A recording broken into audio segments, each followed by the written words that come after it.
છેલ્લા કેટલાક સમયથી વિદ્યાનગરના અલગ અલગ વિસ્તારોમાં આવેલ ફ્લેટમાં ખાસ કરીને જે સ્ટુડન્ટ રહેતા હોય છે એ સ્ટુડન્ટના ફ્લેટની અંદર સવારના 5 વાગ્યાથી લઈને સવારના 9 વાગ્યા દરમિયાન તેમના સ્ટુડન્ટના મોબાઈલ તથા પાકીટની ચોરી થતા હોવાના ગુનાઓ બનતા આ બાબતે વિદ્યાનગર પોલીસ સ્ટેશનમાં ગુનાઓ રજીસ્ટર કરવામાં આવેલા છે.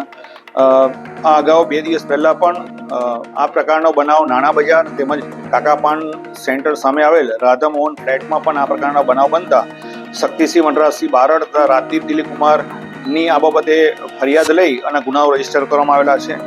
એક જ પ્રકારની મોડેસ ઓપરેન્ડીથી આવા બનાવ બનતા હોય વિદ્યાર્થીઓમાં પણ આ બાબતે ચિંતા વ્યક્ત કરેલી હતી, જેથી એક જ મોડેસ ઓપરેન્ડીથી આ પ્રકારના ગુનાઓ બનતા હોય ગુનાઓ ડિટેક્ટ કરવા માટે ઇન્ચાર્જ પોલીસ અધિક્ષક શ્રી તથા પોલીસ મહાનિરીક્ષક શ્રી જે.આર. મોથલિયા સાહેબે જરૂરી સૂચના અને માર્ગદર્શન આપેલ. જે અનુસંધાને વિદ્યાનગરના પીઆઈ ડી.આર. ગોહિલ તેમના સ્ટાફના માણસોએ આ બાબતે વર્કઆઉટ કરેલ.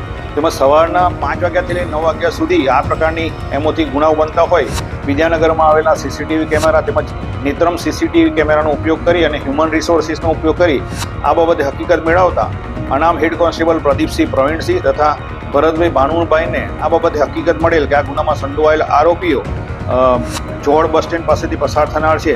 જે હકીકતના આધારે આ ગુનામાં સંડોવાયેલ કનૈયાલાલ ચેલારામ નટ મરવાડી રહેવાસી નડિયાદ જવાહરનગર ઝૂંપડપટ્ટી શાસ્ત્રીનગર સ્કૂલની બાજુમાં આવેલ છે તેને પકડવામાં આવેલો. તેનું ઇન્ટ્રોગેશન કરતા તેની સાથે સેવક અશુભભાઈ નટ મારવાડી, માંગિયા અમરસિંહ નટ મારવાડી, વિજયભાઈ મેમરભાઈ નટ મારવાડી તમામ રહેવાસી નડિયાદ જવાહરનગર ઝૂંપડપટ્ટી આ ચારેય આરોપીઓ ભેગા મળી આ ગુનાને અંજામ આપેલ હોવાની હકીકત જણાવેલ. તેમજ પકડાયેલ આરોપી પાસેથી અલગ અલગ કંપનીના 10 જેટલા મોબાઈલ કુલ 3,21,000ની કિંમતના મોબાઈલ રિકવર કરવામાં આવેલા છે.